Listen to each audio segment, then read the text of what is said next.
Hello guys, it's me, Alex, from the Back Four Podcast, and welcome back to a brand new video. Now, at the start of the football season last year, I made a prediction video on my TikTok, which has just hit 200 followers, so thank you guys very much for that, and it was the first ever video I ever uploaded on TikTok, or any solo video on any platform or whatever, and it was my Premier League predictions for the 23-24 season. So, I thought today, I'm going to go through it, I'm going to face the embarrassment of all the stuff that I inevitably get wrong, and I'm going to react to my 23-24 Premier League season predictions. So how it's going to work is this. I'm going to go through my predictions of what I did at the start of the season from 1st to 20th, and basically I'm going to count how many places I get away overall for every single pick. So let's say I put a team to finish 16th and they finish 16th, then that's 0.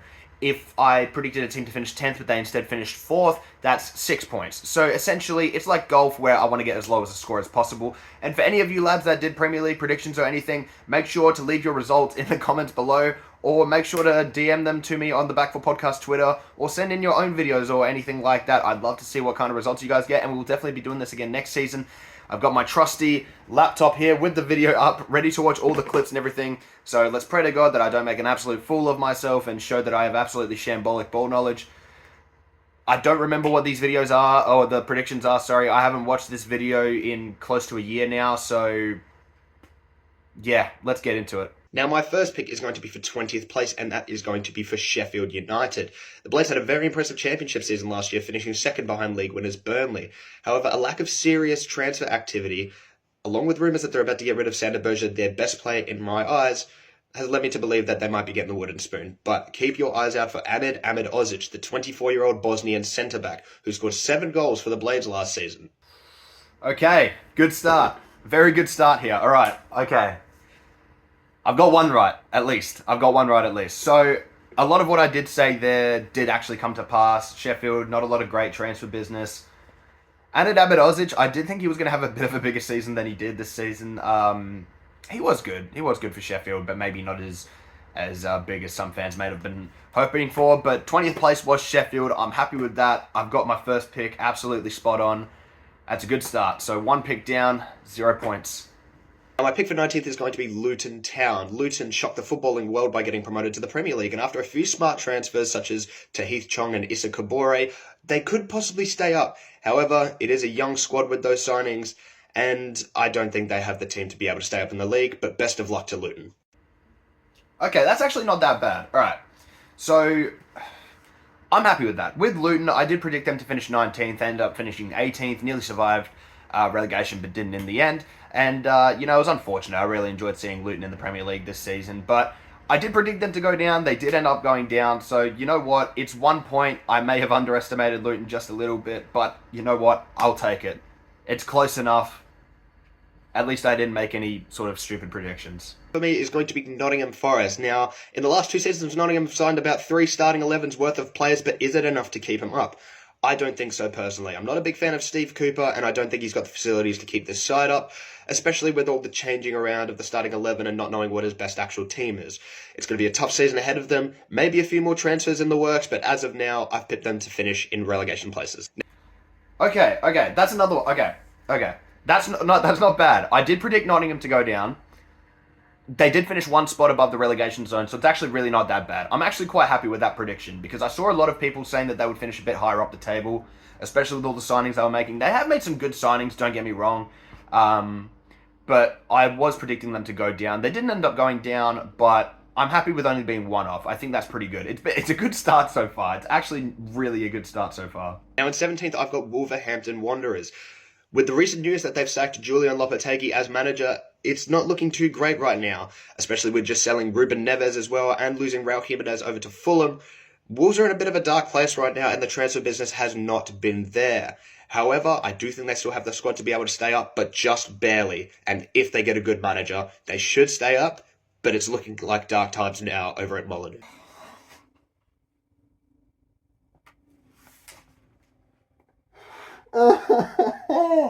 Okay, that is certainly a bad one. Now, 2 things here. 1, where the hell did I put Burnley if I didn't put them in 17th? And secondly, I put Wolves to just survive relegation. Okay, Wolves didn't have a fantastic season. I'll give them that. They lost a lot of big players. At the time I recorded this, they'd lost Ruben Neves, Raul Jimenez was gone. I think this was before Mateus Nunes left as well, but man, I have stunk up that one. Okay. In all fairness, there have been some individual standout performers for Wolves this season. I feel like their attack has been good. Their midfield's been very solid at points throughout the season. Tommy Doyle was a good pickup for them. Mario Lemina performed at times. Pablo Sarabia's been decent. Pedro Neto's had a good season. Hwang Hee-chan's been effective.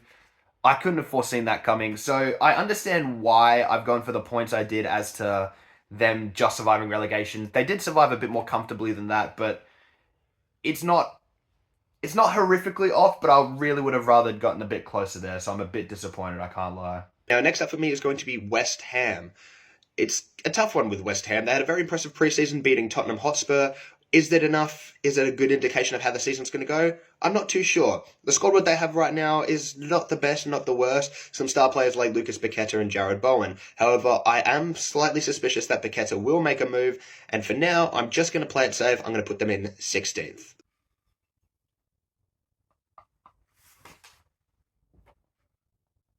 I put West Ham in fucking 16th!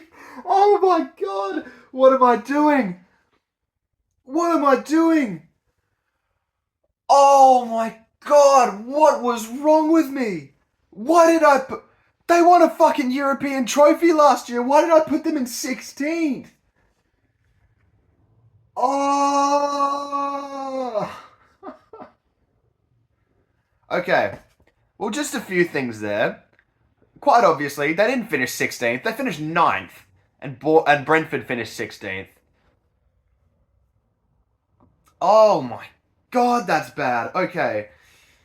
Well, how do I even start with that? Okay, first of all, how did I somehow just gloss over the... Okay, I will give myself this here. I don't remember when this exactly was... Okay, this was recorded sort of like early August, alright? So there was still a lot of transfer dealings and stuff to be done. However, for a team that had Bowen, Paqueta, Antonio, I think this was before they got Kudus, but like, Jesus, even then, man, holy shit, what was I doing? Oh my lord. Oh, I look like an absolute fucking idiot. Oh my god, man. Oh, that's so bad. That's actually so bad. Up next is Crystal Palace. Crystal Palace have a very impressive young squad, including star players like Eberechi Eze, Michael Olise, and new midfielders like Czech Decore. However, Roy Hodgson, is he enough to keep him up? Is he a good enough manager? I'm not too sure. He did very well last season, but with a tough Premier League this season, especially with a stacked mid-table, it's going to be a tough fight. I picked them to finish 15th. I think they'll finish comfortably safe of the drop, but who knows. Palace in 15th, man. Oh, bro. I put Palace in 15th. Okay, in all fairness to me, they were looking like a side that was going to finish around there when Roy Hodgson was there. So I'll give myself that credit. And I couldn't have predicted the sort of the effectiveness that Oliver Glasner has had with this new side. Mateta's had a new lease on life. Elise's been phenomenal pretty much all season. Eze's cooked.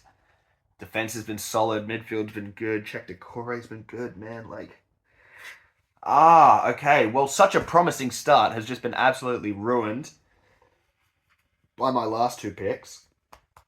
That's frustrating.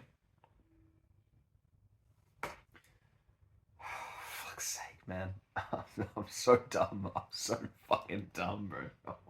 Next up, we have Everton. After a few years of very poor ownership for the club, in which they've spent hundreds of millions of pounds to nearly get relegated almost every season, they have now secured themselves the best Premier League coach we have ever seen in the modern era, being Sean Dyche, along with some very impressive transfers such as Arnaud Danjuma, who I'm assuming to hit the ground running at Goodison. I'm predicting them to finish 14th, a nice, comfortable finish for them. I think they'll finish safe at the drop, and hopefully they can build on this going forward. Now, okay, I'll take that. I pull it back slightly. Okay, so Everton finished 15th. I've had them predicted as 14th here. Now, obviously without the point deduction, they would have gotten a lot higher. I don't think there was a point deduction or any talk of a point deduction when I was recording the video. I can't remember that at least. But I do want to say that Everton, in a way, exceeded my expectations in terms of how good they were. Calvert-Lewin was, here and there throughout the season.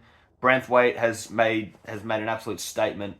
The midfield was solid for the most part of the season. So I think it's fair to say that Everton have a lot to look forward to going forward, especially if they can be relatively smart with their transfer dealings. Sean Dyche has been an absolute, godsend for the club. So credit to him there. I'll take that. Obviously, if it's one spot off, I'll take that. I'm happy with that. But man, bro, no words for whatever's just happened so far. Next up, we have championship winners Burnley. Burnley manager Vincent Kompany became the very first ever person to become a Centurions player and a Centurions manager. Is that enough to keep Burnley up in the Premier League? I think they're going to have a good season, personally. I think Kompany's a great manager. I think they've got a good young squad. They play some very exciting football. And I think they're going to have a great season. I'm assuming that they're going to have some really good transfers coming in, especially Sander Berger from Sheffield United. He's going to fit in very nicely. And I'm looking forward to see what they can offer this season. I'm predicting them to finish 13th place.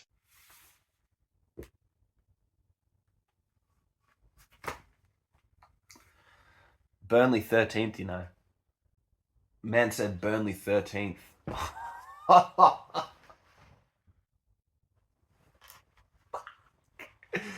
Okay, in all seriousness to me, this was a Burnley side that had just gone off of a Centurions championship season. I understand why I bought into the hype. They had some good transfer business as well. Some exciting new pickups. Sander Berger was another one that I just mentioned. But, oh, bro, why did I think that Vincent Kompany's progressive, actually, good football was going to survive in the Premier League? It's just... Ah! Fuck! Okay. Bro, that's so bad. That's 6 more points. Oh, bro, that's so bad. That is so, so bad. Oh, my God. Next up in 12th place, I have Bournemouth. They are cooking something special over there. A very young, talented squad with players like Dominic Solanke, Utara, and new signing Kirkes as well from Hungary. I think he's brilliant. Unfortunately for me, an Italian boy, the transfer for Gaetano Castrovilli fell through on medical terms. That is very disappointing, but I think Bournemouth are going to have a very good season, and I'm looking forward to what they can offer this season.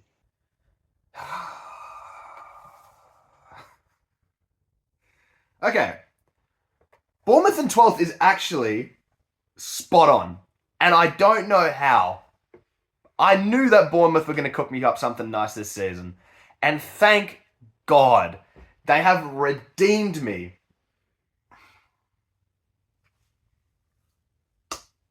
I've got it spot on. I've got it spot on. You know what? That's 2 teams that I've got spot on now. I will absolutely take it. Thank you very much.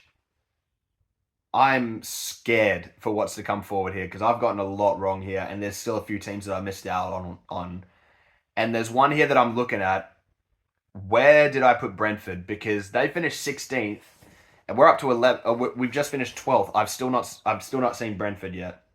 And Fulham as well because they finished 13th. So I'm hoping they pop up soon because if they don't, I'm in for a bad one here.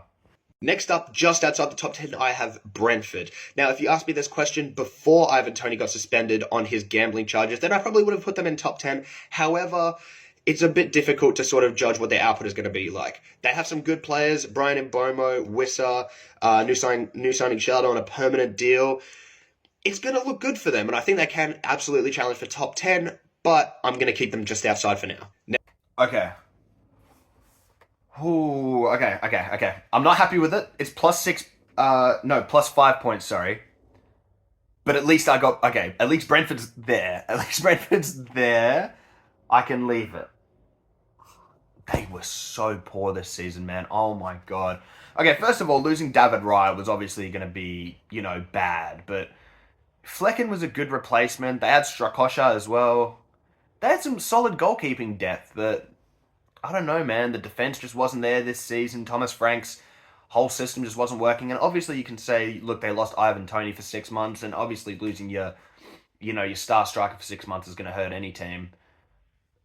And as much as I love Neil Maupay, he's just not Ivan Toney, is he? But, man, even besides that, they were so poor. I was really expecting guys like Mbomo and Wissa to have maybe more productive seasons. They were good, don't get me wrong, but I was hoping for a bit more from them, at least from, a perspective of, well, if I were from a Brentford fan's perspective, which I'm not because I'm not a Brentford fan, obviously, but they were just underwhelming, very underwhelming. But at least they're out the way. I'm hoping Fulham is next because if it's not, I'm going to look like an absolute idiot. Oh, man. Okay. I'm scared for when I have to calculate these scores at the end, by the way, because this is going to be horrific. This is going to be absolutely horrific. Next up, just inside the top 10 is Fulham. Fulham have had a not great transfer window. They're about to lose Alexander Mitrovic, who has refused to ever play for the club again after they rejected his move to Al Hilal. They lost Willian, they brought back Willian. Not the best of transfer windows, but I do think they will make something happen. I think Marco Silva will get them just inside the top 10 after a very impressive season last season. I'm picking Fulham to finish 10. Okay.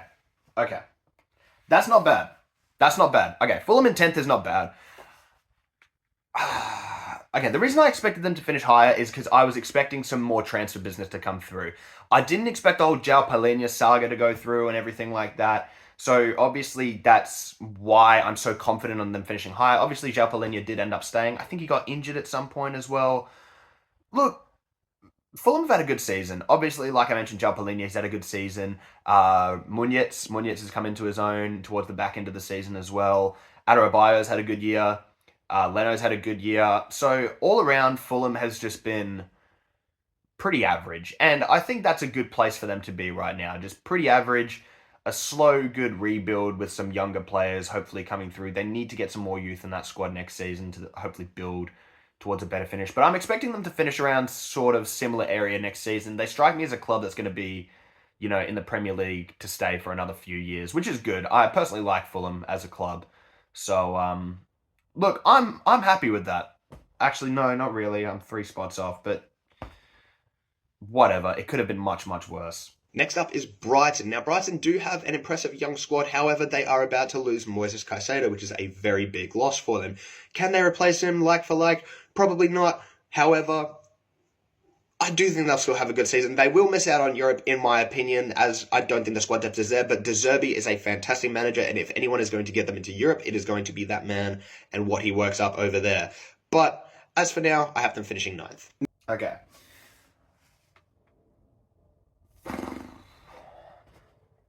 So Brighton, okay? I expected a top 10 finish, as did pretty much everyone else this season. They finished 11th when I predicted them 9th. Look, it wasn't the best season for De Zerbi and his men. Mitoma was not firing like he was last season. Obviously, they didn't really have that sort of superstar striker. João Pedro was okay. Apart from that, losing, Caicedo was a big loss for them. They managed to replace him with Baleba, which he's been good. He's been okay. Their defense has been a bit here and there this season. They've had a lot of good pickups, don't get me wrong, and I expect them to have some more when guys like Jeremy Sarmiento come back next year.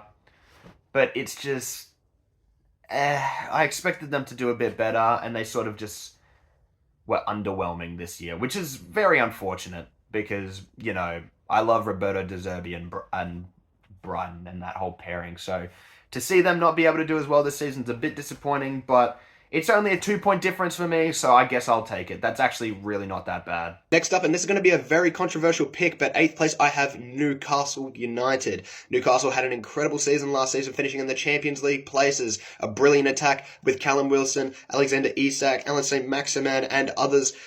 It was an incredible season, and they've had some beautiful signings so far. Harvey Barnes, Sandro Tonali, another one. However, will the Champions League scheduling and everything that comes with being a European football side make them crumble like we've seen before? I think it might. Now, I do think that they have a really good shot at finishing in Europe again, but it just depends on the scheduling and whether they make it through to the round of 16. As for now, I have them finishing 8th. Okay. Okay. Look, the last 8 teams here, I've got the entire top 8 right in terms of the teams that are in there, which I'm happy about. I've put Newcastle 8th. In reality, they finished 7th. United finished 8th. I think that's a decent prediction. I saw a lot of people saying that Newcastle are going to finish top 4, especially with all the new Saudi money. I just didn't buy into the hype. I just didn't think they had the squad depth for it. Obviously, Sandro Tonali being out was a massive loss for them. I think that was a massive difference in their season. Personally, I think a midfield consisting of Sandro Tonali and Bruno Guimaraes was easily going to rocket them into maybe even the top 6 or maybe even the top 4. So obviously Tonali is a big loss. But all around this season, there's just been something missing from that squad. And it's a great squad on paper, like really. But whether it was just them, dropping crucial points at times, there was games that they really should have been winning that they just couldn't do anything in. I don't know. I really think they should have done better, but I was sort of predicting that they were going to drop off a bit, especially with Champions League fixtures as well.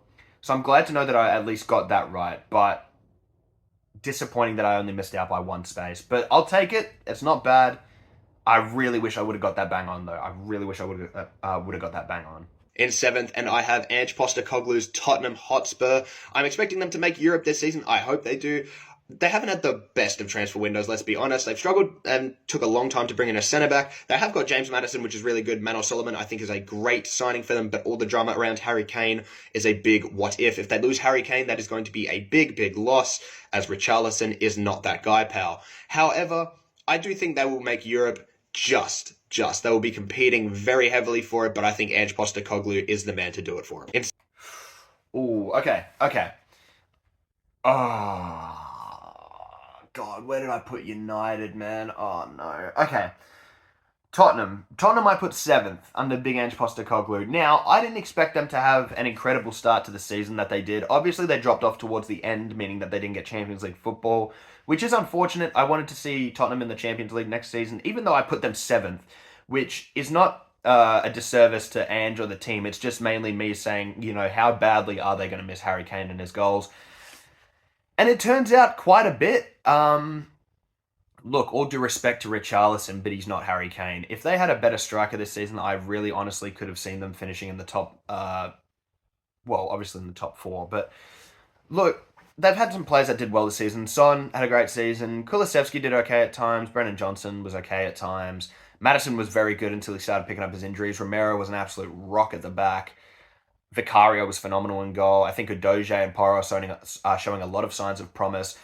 Pepe Sarr is just a great young midfielder, so I'm very excited to see what happens with him. But I really think Tottenham need that sort of big striker to come in next. I really think that's what's holding them back from Champions League qualification. I do think they have a real shot at the Europa League next year, though. So best of luck to Ange and the boys on getting their first piece of silverware next year. I really hope to see it happen. I really don't mind Tottenham nowadays, especially with Ange at the helm. So congrats to them on Europa League qualification and for exceeding my expectations. But man, I hope United is the next one. Otherwise, I'm going to look like an absolute idiot. 6th place, we have Aston Villa. Unai Emery is working up some magic over there. Pau Torres, Moussa Diaby, and Yuri Tielemans from relegated Leicester. Big signings to improve their starting 11. However, the reason I haven't got them finishing higher or in the Champions League places even is squad depth. They have a fantastic starting 11, but do they have the squad depth to be able to carry them to those Champions League places?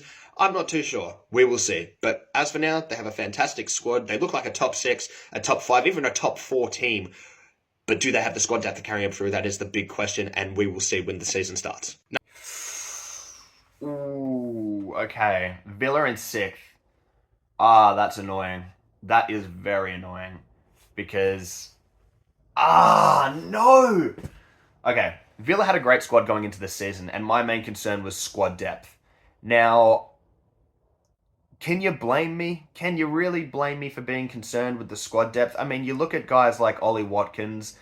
I wasn't expecting John Duran to be a serviceable backup. I also wasn't expecting Zaniolo to be as painfully mid as he was throughout the season.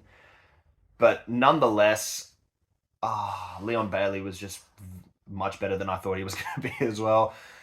I underestimated Aston Villa. That's my bad. That's fair play. Unai Emery has made a fool of me once again. Damn it. That was a real opportunity there. Oh, no, that also means that I've put one of Chelsea or United in the top 4. Oh, who did I put in the top 4? Oh, my God. I'm so bad at this. My ball knowledge is so dead. I can't believe it. Number 5, I have Chelsea. Now, Chelsea with new manager Maurizio Pochettino are looking very good. A very, very strong transfer window. Obviously, still going in for Moises Caicedo, but so far the signings of Nicholas Jackson and Christopher Nkunku as well, looking very, very impressive in pre-season. How well does preseason translate to the actual season? I'm not too sure, but I am backing them to do very, very well this season and challenge for the Champions League. I've got them finishing in 5th place. Oh, I put Man United in the top 4. Oh, I put Man United in the top 4. Okay. Chelsea at 5th. Now, I think Chelsea will be very pleased with the way they finished the season. Cole Palmer's absolutely carried them on his back. Looking, it like, even maybe like 5 or so weeks ago, it looked like they were going to miss out on European football. So the way they've managed to, actually come back and make something of their season's been really, really strong for them. Cole Palmer, absolutely heroic season. I didn't expect him to be as good as he was. I did expect more out of guys like Raheem Sterling, guys like Nicholas Jackson and Kunku as well. So it's really just disappointing, I guess, that I maybe overestimated too many players and their impact on this team. I have to get to United now, and I've just put them in the top 4. Oh, I'm not excited for this one. Oh, God. Let's see what I've said about United. It's top 4 now, and we have Manchester United. Now, Manchester have had a very good window, rejecting some moves for Harry Maguire and Scott McTominay. I personally would have sold him, but a move for Rasmus Højlund, which is that striker that they've been needing for a long, long time. Hopefully for them, he can stay injury-free, unlike past strikers like Anthony Martial. But it's looking good for them. Offloading David De Gea, bringing in Andre Onana, we'll see how he goes. I'm a big fan of his personally, but pains me to say, I think United make Champions League this season, and it's going to be a good season for them. I think they've got a lot to look forward to.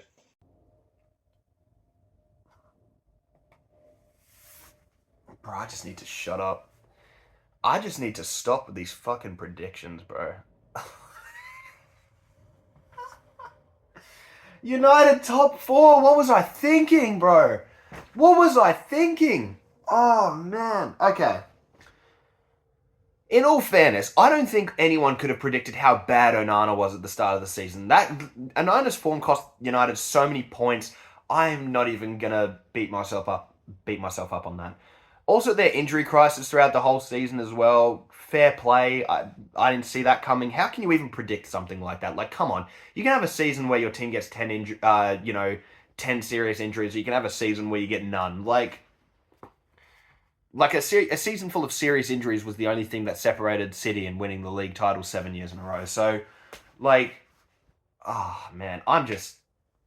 you know what? No, screw it. I'm not going to beat myself up over that because too much of this United prediction was made without the benefit of hindsight.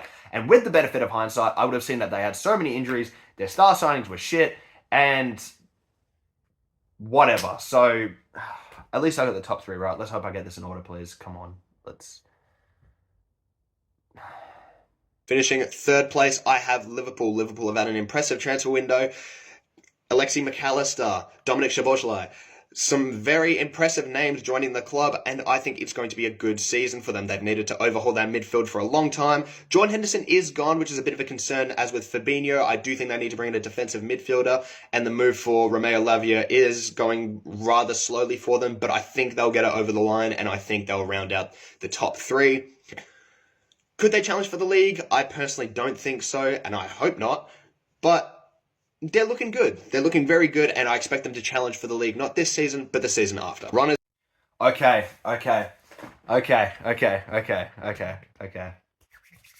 That's good. Top 3's all correct. We knew that. First one's correct. I put Liverpool to finish 3rd. I think I know who I put to finish 2nd as well, because no fucking way I would choose City to not win the league over Arsenal. Oh, come on.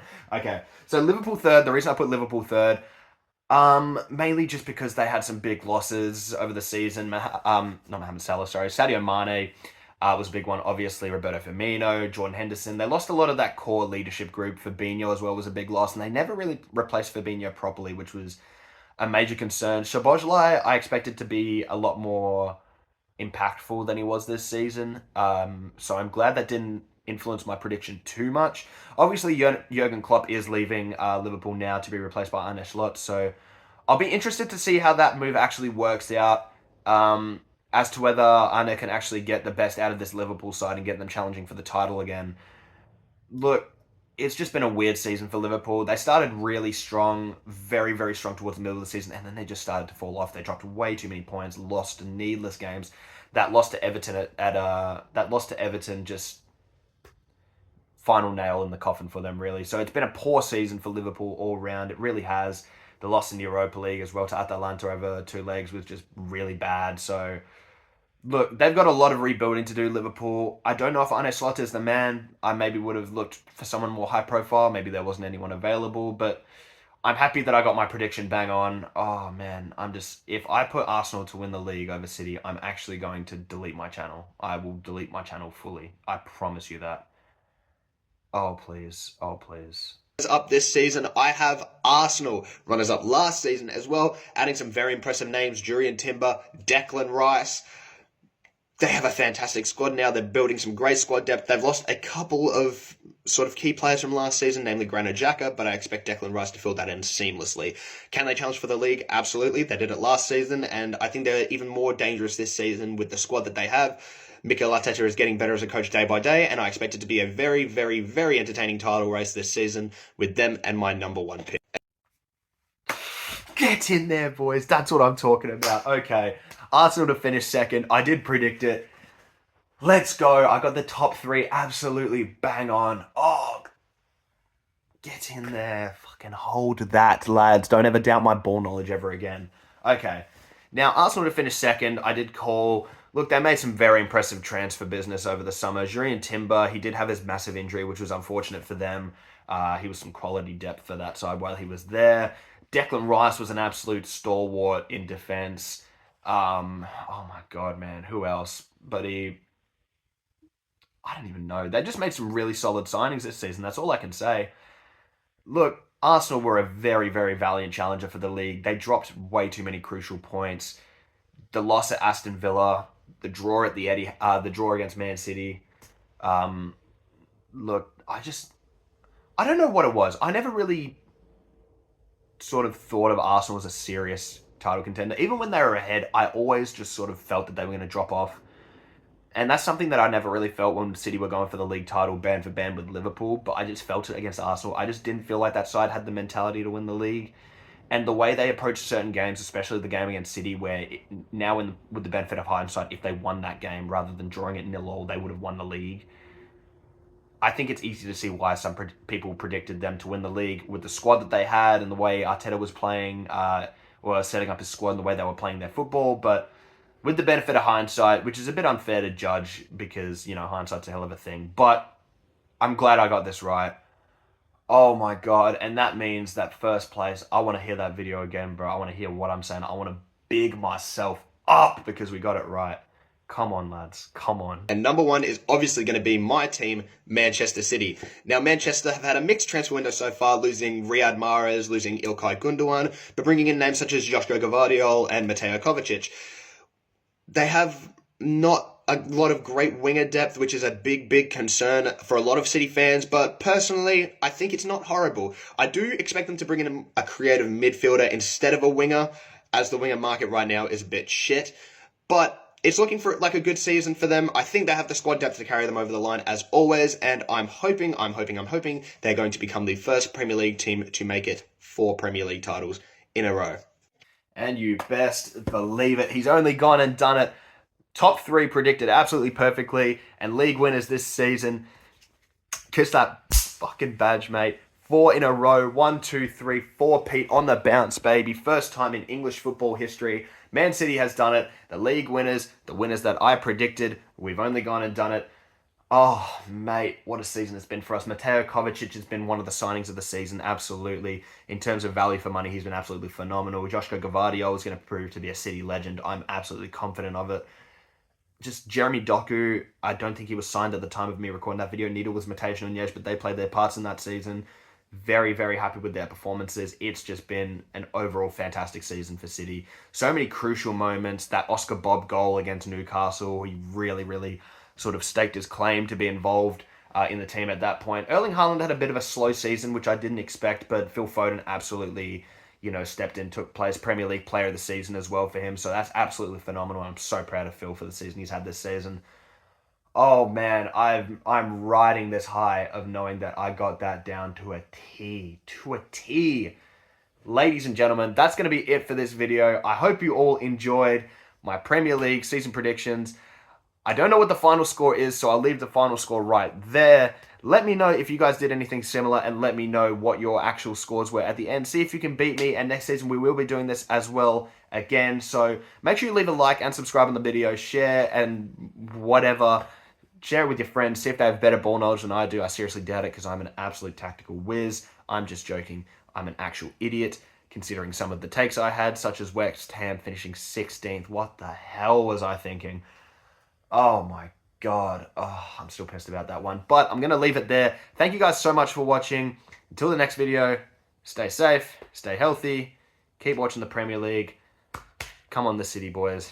I'll catch you later.